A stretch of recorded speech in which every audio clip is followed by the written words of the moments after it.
Hello అండి, నేను మీ చింతల సాయిరాం. ముందుగా ఇప్పుడు మనం చూడబోయే ప్రదేశం వచ్చేసి అమరావతి టెంపుల్ అండి. ఇది ఇంద్రుడిచే ప్రతిష్ఠించబడిన అమరలింగేశ్వర స్వామి వారి దేవస్థానం. ఇక్కడ దీనికి వెళ్ళాలి అంటే ముందుగా మనం విజయవాడ బస్ స్టాండ్ నుంచి 301 బస్ ఎక్కి అమరావతి టెంపుల్కి చేరుకోవచ్చు ఈజీగా. మధ్యలో ఉండవల్లి గుహలు తగులుతాయి మనకి.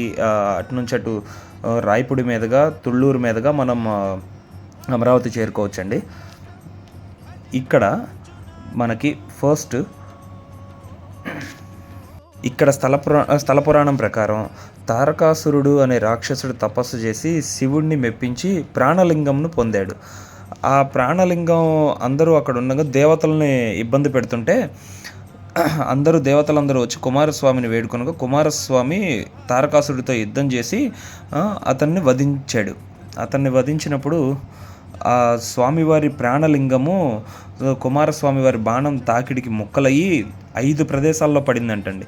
ఈ 5 ప్రదేశాలు పడిన ప్రదేశమే ఇప్పుడు ప్రజెంట్ పంచారామ క్షేత్రాలుగా వెలసిల్లుతున్నాయండి. ఇటువంటి పంచారామ క్షేత్రాలు మొత్తం మన ఆంధ్రప్రదేశ్లోనే ఉండటం గొప్ప విశేషం. అయితే ఇక్కడ ఈ గుడిలో శివుడు, అమ్మవారు, విష్ణువు, వినాయకుడు, సూర్యుడితో కూడిన దేవస్థానములన్నీ పంచారామ క్షేత్రాలతో ప్రసిద్ధి పొందినవి. ఈ శ్రీ అమరేశ్వర స్వామి వారు, శ్రీ బాలచాముండేశ్వరి అమ్మవారి దేవస్థానం ఇక్కడ ప్రత్యేకమండి. ఇక్కడ దేవేంద్రుడు శివుడి ఆజ్ఞతో తెల్లని కాంతితో ఆద్యంతములు తెలుసుకొనట కోసం వీల్లేనట్టుగా పెరుగుచున్న మహేశ్వరలింగము క్రాంచగిరి పర్వతంపై ఆశ్వయుజ శుద్ధ దశమి రోజు ప్రతిష్ఠ చేసి మారేడు దళములతో పూజ చేశాడంటండి. అందుకే ఈ స్వామికి అమరలింగేశ్వరుడు అని పేరు వచ్చిందంటండి. అయితే ఇక్కడ చాలామంది రాజులు, ఈ స్వామివారి దేవస్థానము కమ్మనాయకుడి శాసనము, కోటకేతరాజుల శాసనములు, అనవేమారెడ్డి, శ్రీకృష్ణదేవరాయల శాసనము, హింద్రీకం పెద్దప్పం గారి శాసనము, శ్రీ రాజా వాసిరెడ్డి వెంకటాద్రి నాయుడు గారి శాసనములు డైరెక్ట్ మనం గుళ్ళో చూడవచ్చండి. ఇప్పుడు నేను చూపించేది మీకు పంచారామ క్షేత్రాలకు ఏవైతే ఉన్నాయో ఈ పంచారామ క్షేత్రాల బోర్డులు అండి చూపించేది. ఇక్కడ కాళహస్తీశ్వరుని చూడొచ్చు, తర్వాత కాశీ విశ్వేశ్వరుని చూడొచ్చు. ఇటువంటి లింగాలు చాలా ఉన్నాయండి ఇక్కడ. మీరు చూడటానికి చాలా బాగుంటుంది టెంపుల్. చివరగా ఈ ప్రదేశాన్ని పరిపాలించిన చింతపల్లి జమీందారు గారైన శ్రీ రాజా వాసిరెడ్డి వెంకటాద్రి నాయుడు గారు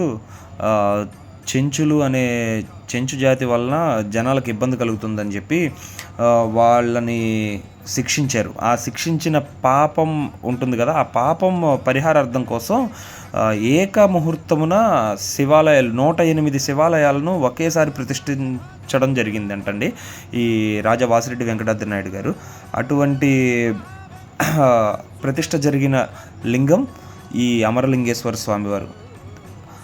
ఇట్లా శ్రీ రాజా వాసిరెడ్డి వెంకటాద్రి నాయుడు గారండి అమాత్యుల సలహా విని 1795లో తన రాజధానిని చింతపల్లి నుంచి ధరణికోటకు మార్చారంటండి. ధరణికోట అంటే మన ఈ అమరావతి టెంపుల్ నుంచి జస్ట్ 3 to 4 కిలోమీటర్స్ డిస్టెన్స్ ఉంటుందండి.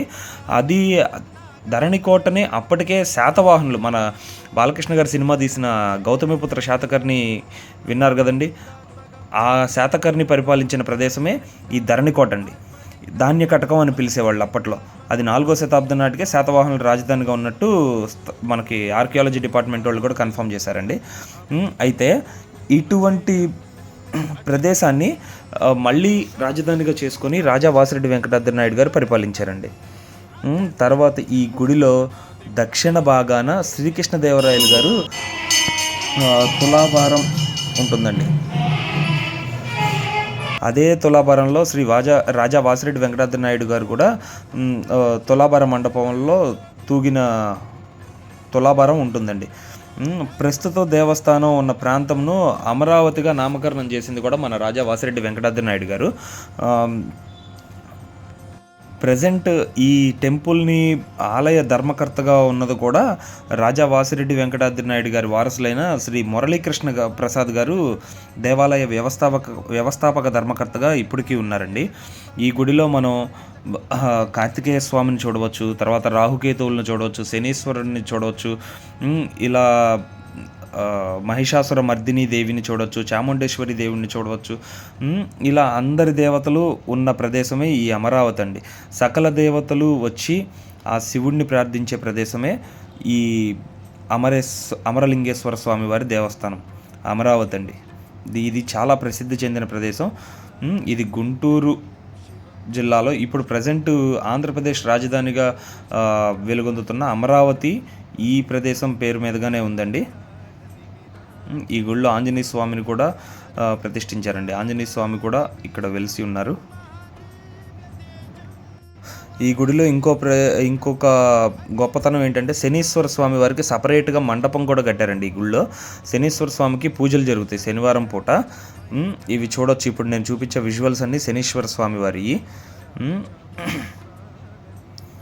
తర్వాత సోమేశ్వర స్వామి వారి లింగం కూడా ఉందండి ఇక్కడ. సోమేశ్వర స్వామి వారి లింగం చూడండి ఒకసారి, స్వామివారిని దర్శించుకోండి.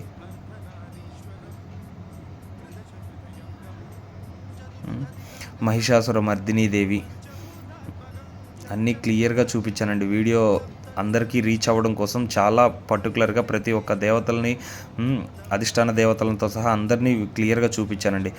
అమరలింగేశ్వర స్వామి వారి దేవస్థానం దర్శనం సమయాలు ఉదయం 6 నుంచి మధ్యాహ్నం 1 గంట వరకు అండి, సాయంత్రం 4 గంటల నుంచి సాయంత్రం 8 గంటల వరకు అండి. ఇటువంటి మరిన్ని వీడియోస్ కోసం మన ఛానల్ సబ్స్క్రైబ్ చేయండి, లైక్, షేర్ చేయండి. Thank you. ఇప్పుడు మీరు చూస్తున్న రాజా వాసిరెడ్డి వెంకటాద్రి నాయుడు గారి శిలాఫలకం అండి.